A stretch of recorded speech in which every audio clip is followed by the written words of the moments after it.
जो valence bond theory के drawbacks हैं वो मैंने आपको नहीं भेजे, वो हमने यहाँ पे डिस्कस नहीं किए, लेकिन मैं आपको बता रहा हूँ कि वो भी आ सकते हैं।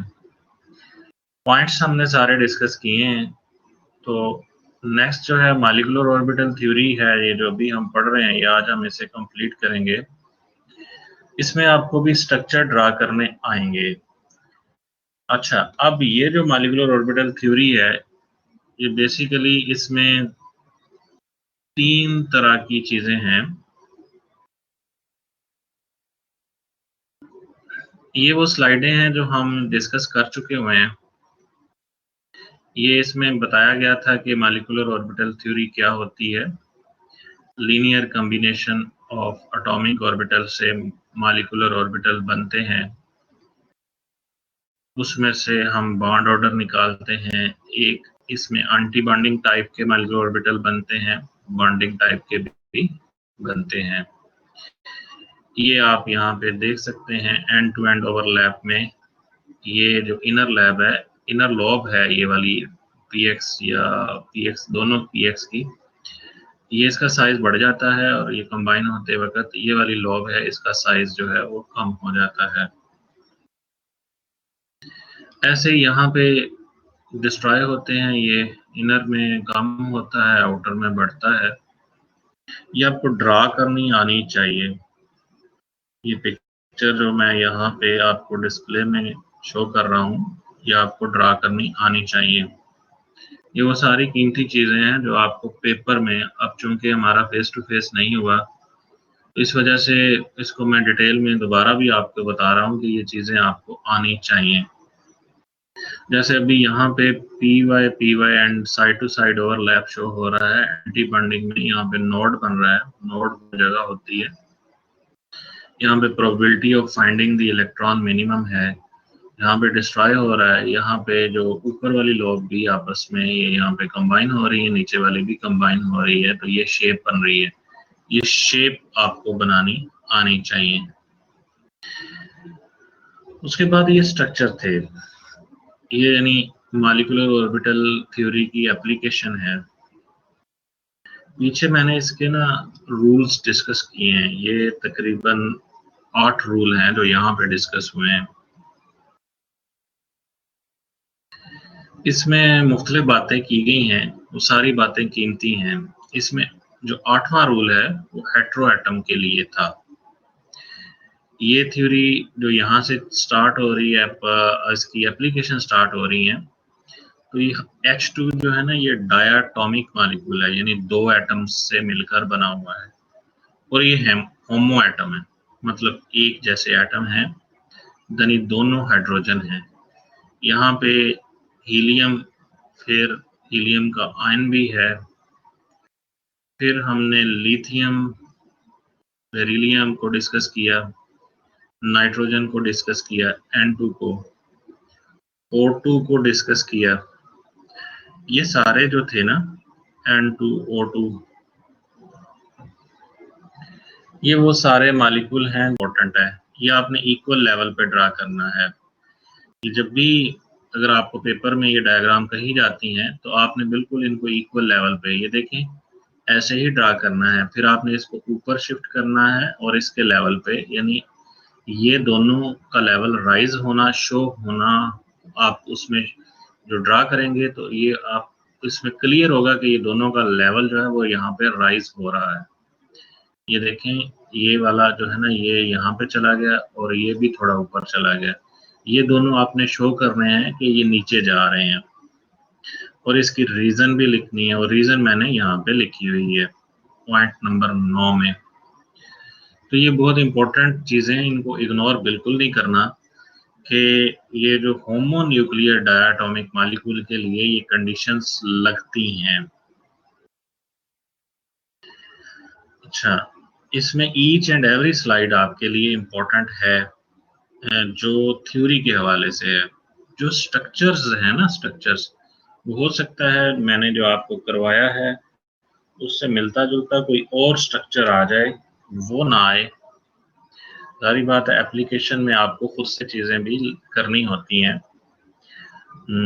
होंगे अगर आपने ये स्ट्रक्चर किए होंगे तो वो वाला स्ट्रक्चर भी आप कर सकेंगे, इतना मुझे यकीन है। अगर आपको इस पे ग्रिप आ गई, ये वो रीज़न है, ये रीज़न आपको बहुत अच्छे तरीके से याद होनी चाहिए और इसे आपने लिखना होगा।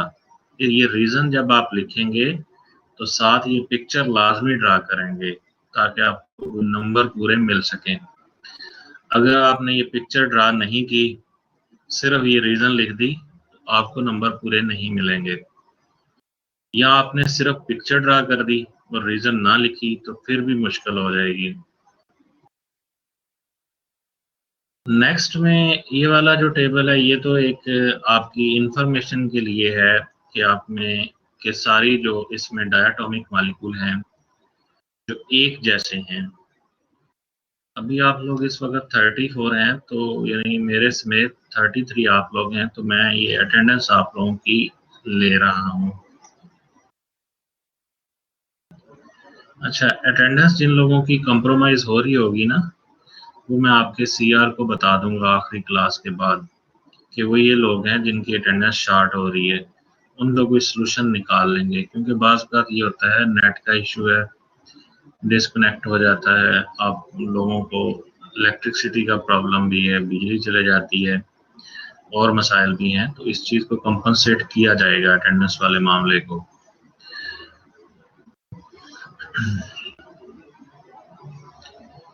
अच्छा, नेक्स्ट में अच्छा, यहाँ तक जो भी कहानी थी, ये एक फ़ेज़ था इसका ना, मॉलिक्यूलर ऑर्बिटल थ्योरी का। यहाँ से आपको डेफ़िनेटली पेपर में भी क्वेश्चन आएगा। तो असाइनमेंट में भी कुछ चीज़ें होंगी आपके लिए इसमें। जो आपको मैं असाइनमेंट आज शाम तक हैंडओवर करूँगा। क्लास के फ़ौरन बाद मेरी एक और क्लास है, फिर मैं शाम में फ्री होऊँगा, तो फिर मैं आपको ये जो नेक्स्ट असाइनमेंट है जी, राबिया एजाज़ कह रही है आवाज़ जो मेरी है आवाज़ बिल्कुल नहीं आ रही, आप बाकी किसी को आ रही है?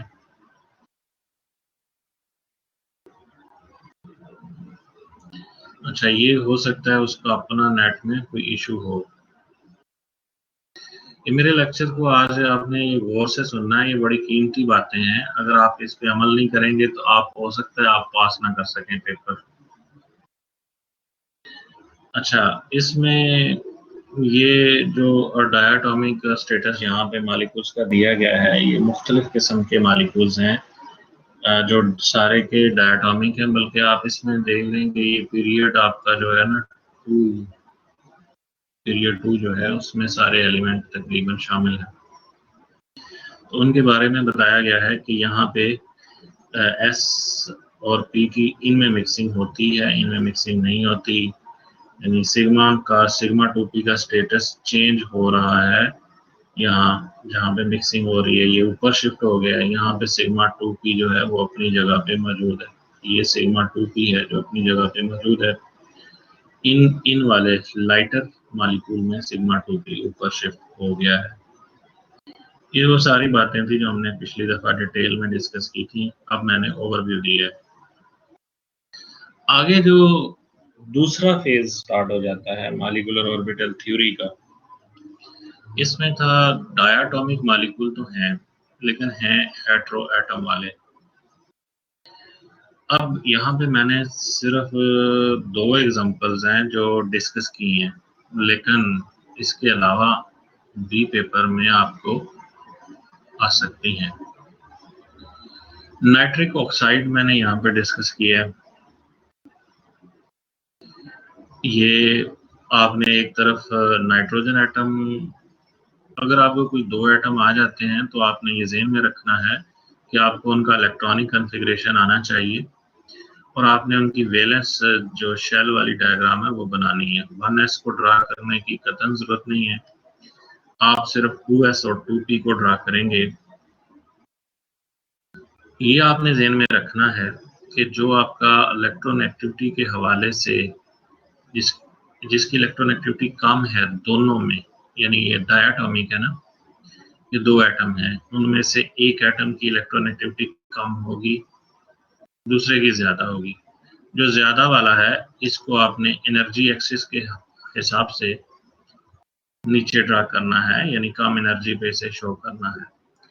जो कम वाले हैं, कम वाला जिस ऐसा एटम जिसकी इलेक्ट्रोनेगेटिविटी कम है, उसके जो एटॉमिक ऑर्बिटल्स हैं, एटॉमिक ऑर्बिटल्स, वो आपने in comparison with atomic orbitals of higher electronegative element, उनको आपने उसमें शो करना है, हाई एनर्जी पे शो करना है। यहाँ पे आप देख लें, ये आपको नजर आ रहा है, ये देखें, ये यहाँ पे खत्म हो रहा है और ये स्टार्ट हो रहा है। इसी तरह ये भी आप देख लें यहाँ पे।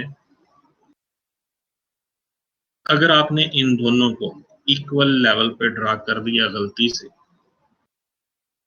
तो आपकी डायग्राम हो जाएगी गलत। आप कहेंगे शायद मुझे नंबर मिल जाए, तो ऐसा मुमकिन नहीं होगा, आपको नंबर नहीं मिलेंगे। तो ये इम्पोर्टेंट बात है कि आपने जो आपका एटॉमिक ऑर्बिटल है, हायर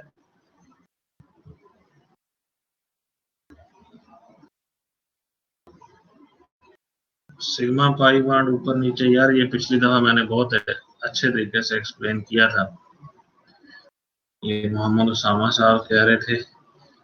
अब ये है ना कि आपका जो है ना, इसमें हम एंड पे देख लेते हैं, अगर टाइम बचता है तो फिर इसे इंक्लूड कर लेंगे, क्योंकि हमारा फिर मेन लेक्चर रह जाएगा अगर हमने इसी पर टाइम ज़ाया किया तो।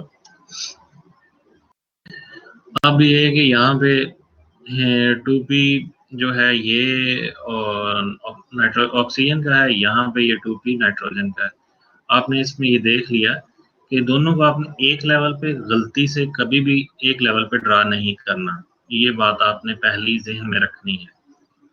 उसके बाद आपने इलेक्ट्रॉन फिलिंग करनी। हाँ, ये वाला जो है ना, ये किसी में मिक्सिंग होगी तो ये ऊपर शिफ्ट होगा, यानी N2 की तरह की डायग्राम बनेगी। जिसमें मिक्सिंग नहीं है उसमें O2 की तरह की डायग्राम बनेगी।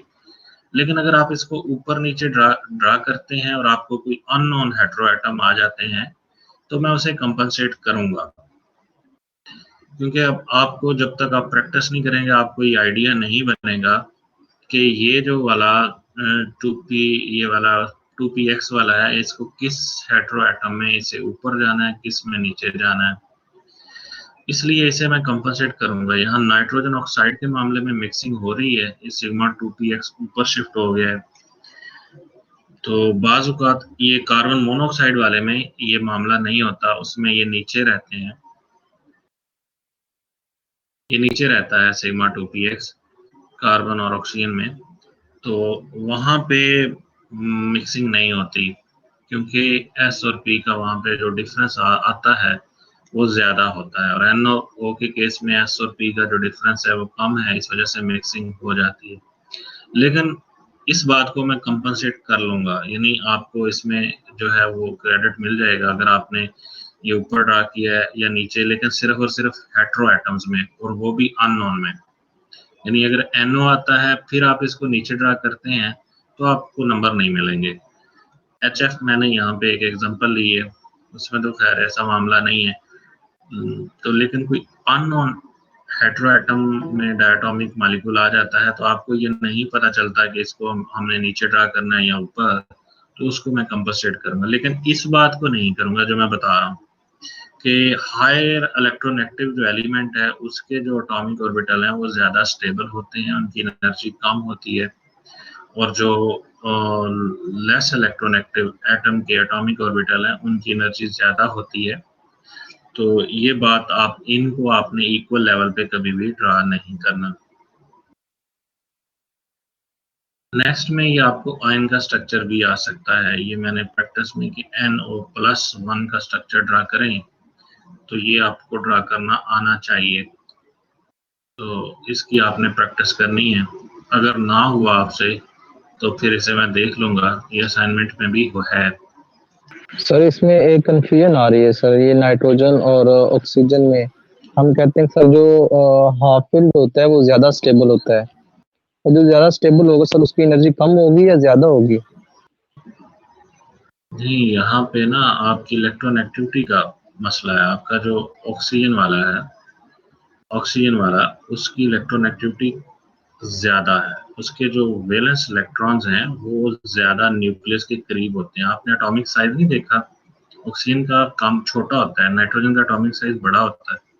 क्यों बड़ा होता है? क्योंकि उसका जो नाइट्रोजन का वैलेंस शेल है वो न्यूक्लियस से दूर है। बात मेरी समझ रहे हैं ना?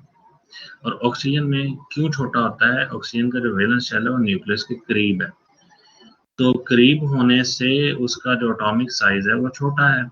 क्यों? न्यूक्लियर फोर्स ज़्यादा है। न्यूक्लियर फोर्स ज़्यादा है तो ज़ाहिर बात है इलेक्ट्रॉन न्यूक्लियस की ग्रिप में है।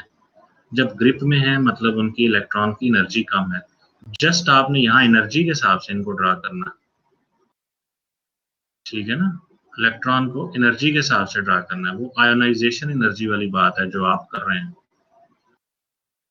जो आप कर रहे हैं ना कि हाफ फील्ड जो जी है वो सर। ज़्यादा स्टेबल है, वो आयोनाइजेशन एनर्जी वाली बात है कि इलेक्ट्रॉन को वहाँ से निकालना के लिए जो एनर्जी चाहिए होती है। लेकिन यहाँ आयोनाइजेशन एनर्जी वाली बात नहीं है। यहाँ पे आपने उनके जो वैलेंस शेल है जस्ट उनको ड्रा करना है। वो जहाँ पे होंगे वहीं पे ड्रा करेंगे ना। आपका जो नाइट्रोजन का साइज़ है वो तो बड़ा होता है, तो उसके जो वैलेंस शेल है वो थोड़े दूर होते हैं, उनकी एनर्जी ज़्यादा होती है। ऑक्सीजन है, उसके जो वैलेंस शेल है वो करीब है, उसकी एनर्जी कम है। जितना भी कोई इलेक्ट्रॉन के शेल ज़्यादा न्यूक्लियस के करीब होंगे तो एनर्जी कम होगी, दूर होंगे तो एनर्जी ज़्यादा होगी। इस बात को समझ रहे हैं मेरी? हेलो? जी, मुझसे कोई बंदा बात कर रहा था, क्या नाम रिज़वान साहब थे? जी सर, बिल्कुल सर, समझ आ गया। अच्छा, अब हम चलते हैं आगे। आपके जो इनके आयन्स हैं वो भी आपको ड्रा करने आने चाहिए, जैसे NO+1 मैंने कहा। अच्छा, HF में ये होता है कि ये जो 2 वाले ये पेयर वाले जो एटॉमिक ऑर्बिटल्स हैं, ये जब मॉलिक्यूलर ऑर्बिटल में कन्वर्ट होते हैं, ये नॉन बॉन्डिंग में रहते हैं। नॉन बॉन्डिंग वाले जो ऑर्बिटल्स होते हैं, मॉलिक्यूलर ऑर्बिटल, उस सिर्फ एक एटम उनमें कंट्रीब्यूट कर रहा होता है, दूसरे एटम का कोई रोल नहीं होता, क्योंकि इस तरफ हाइड्रोजन है, उसके पास तो है ही नहीं पी में, तो पी तो उसका वैलेंस है ही नहीं, उसका वैलेंस 1s है, तो 1s में सिर्फ 1 वाले में सिर्फ s है। लेकिन जो फ्लोरीन है उसमें अगर हम देखते हैं तो उसके वैलेंस में 7 इलेक्ट्रॉन टोटल है, लेकिन पी में 5 है।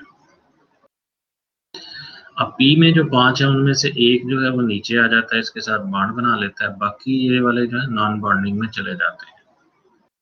यहाँ पे ये नॉन बॉन्डिंग मॉलिक्यूलर ऑर्बिटल बनते हैं। आपने ये बात ज़हन में रखनी है, ये तब बनेंगे जब आपका एक एटम के दूसरे एटम का कोई कंट्रीब्यूशन इसमें शामिल नहीं होता। आगे हम जो आज पढ़ने वाले हैं वो मॉलिक्यूलर ऑर्बिटल थ्योरी है आपकी ट्रायटॉमिक या मोर देन ट्रायटॉमिक, मतलब ऐसे मॉलिक्यूल या आयन होंगे जिसमें 2 से ज़्यादा एटम होंगे, एक बात। दूसरी बात उसमें ये है कि उसमें डीलोकलाइजेशन होगी। डीलोकलाइजेशन कैसे पता चलती है? जब किसी एक मॉलिक्यूल के आप या मॉलिक्यूलर आयन के आप मुख्तलिफ स्ट्रक्चर्स ड्रा करते हैं, तो आपको डीलोकलाइजेशन जो है वो उसमें पता चलती है। यानी हम कहते हैं कि इस मॉलिक्यूल के ये 2 स्ट्रक्चर्स लोएस्ट स्ट्रक्चर्स हैं, या इसके 3 लोएस्ट स्ट्रक्चर्स हैं, या इसके 4 लोएस्ट स्ट्रक्चर्स हैं। आप उनमें ड्रा करते हैं, उनमें रेजोनेंस स्ट्रक्चर्स भी हम कहते हैं कि उनके रेजोनेंस स्ट्रक्चर्स जो हैं वो लोएस्ट स्ट्रक्चर्स रेजोनेंस स्ट्रक्चर्स भी हैं। रेजोनेंस स्ट्रक्चर्स जब किसी एक मॉलिक्यूल के आप ड्रा करते हैं, भले वो 2 हों, 3 हों या 4 हों। HF में 2s नहीं ड्रा होता। 2s किसका? 2s फ्लोरीन का नहीं है यहाँ पे। आपने P वाले को शामिल करना है जो कि बॉन्ड बना रहा है यहाँ पे ना। 2s बॉन्ड नहीं बनाता। अच्छा, अब इसमें ये है कि आपने इसमें जो एक तो ये है कि 2 एटम से ज़्यादा होंगे, डायटोमिक नहीं होंगे और ज़्यादा वाले होंगे। दूसरी बात इसमें ये है कि उनमें रेजोनेंस स्ट्रक्चर्स होंगे। तो वो उनको आपने कैसे ड्रा करना है। अच्छा, जो रेजोनेंस स्ट्रक्चर्स के ऊपर सिर्फ और सिर्फ मॉलिक्यूलर ऑर्बिटल थ्योरी अप्लाई होती है, वहां पे valence bond theory apply resonance structures में पाई बॉन्डिंग को शो करने के लिए नहीं होती, क्योंकि वैलेंस बॉन्ड थ्योरी सिर्फ और सिर्फ जो है वो लोकलाइज्ड पाई बॉन्डिंग के लिए है, और डीलोकलाइज पाई बॉन्डिंग के लिए वी वैलेंस बॉन्ड थ्योरी इस्तेमाल नहीं हो सकती, वो सिर्फ और सिर्फ मॉलिक्यूलर ऑर्बिटल थ्योरी इस्तेमाल होती है। तो हम इसके रूल्स को देखते हैं, इसके रूल्स क्या हैं। इस पे अगर आप कंसंट्रेशन करेंगे तो ये समझ में आएंगे, अगर आप इनमें तवज्जो ना दी तो ये आपकी समझ से बाहर होंगे, भले आप इनको पढ़ लें जितना मर्जी। अच्छा, इसमें पहला रूल ये है कि आपने जो अगर आपके पास पाई बॉन्डिंग वाला कोई मॉलिक्यूल आ गया है और कहा गया है कि इसका आप स्ट्रक्चर जो है वो मॉलिक्यूलर ऑर्बिटल थ्योरी से इसकी पाई बॉन्डिंग शो करें, तो आप कैसे शो करेंगे। इसमें बाकी जो आपने थ्योरीज पढ़ी होती हैं वो सारी इन्वॉल्व होती हैं, यानी आपको इसमें वेस्पर थ्योरी आनी चाहिए, आपको इसमें वीबीटी आनी चाहिए, आपको इसमें एमओटी सिंपल वाली आनी चाहिए। अगर आपको ये तीनों थ्योरीज आती हैं तो आप पाई बॉन्डिंग वाला किसी मॉलिक्यूल है उसका स्ट्रक्चर ड्रा कर सकते हैं, वहां पे तीनों थ्योरीज अप्लाई होती हैं। अच्छा, उसमें रूल्स में सबसे पहली बात यह है कि आपने उसका बेसिक स्ट्रक्चर मॉलिक्यूल का ड्रा करना है, वो वेस्पर थ्योरी से कर लें। जब आपके पास बेसिक स्ट्रक्चर ड्रा हो गया, बेसिक स्ट्रक्चर में आपको मॉलिक्यूलर ज्योमेट्री भी पता चल जाती है और उनका बॉन्ड एंगल वगैरह लगा सकते हैं, यानी वो टेट्राहेड्रल है या कोई और है, स्क्वायर प्लेनर है, पिरामिडल है, व्हाट्सोएवर, या वेस्पर थ्योरी से पता लगा देते हैं। फिर आपने उनके उस पूरे मॉलिक्यूल के टोटल वैलेंस इलेक्ट्रॉन, जो कि आपने वेस्पर में भी पता किए होते हैं, लेकिन वेस्पर का अगर आप सिर्फ स्ट्रक्चर ड्रा कर रहे हैं अपने जहन से, तो आपको फिर उनके जो नीचे लिखने वाली बात है वो ये है कि टोटल इलेक्ट्रॉन्स जो वैलेंस इलेक्ट्रॉन्स पूरे मॉलिक्यूल में, या वो मॉलिक्यूलर आयन होगा, उसमें जितने वैलेंस इलेक्ट्रॉन्स हैं वो आपने फाइंड आउट करने हैं। वैलेंस इलेक्ट्रॉन्स आपने उनके जब फाइंड करने हैं तो उसमें ये भी हो सकता है कि अगर कैटाइन है तो आप एक प्लस के लिए जो है एक इलेक्ट्रॉन माइनस करेंगे, अगर वो एनाइन है तो आप इलेक्ट्रॉन ऐड करेंगे।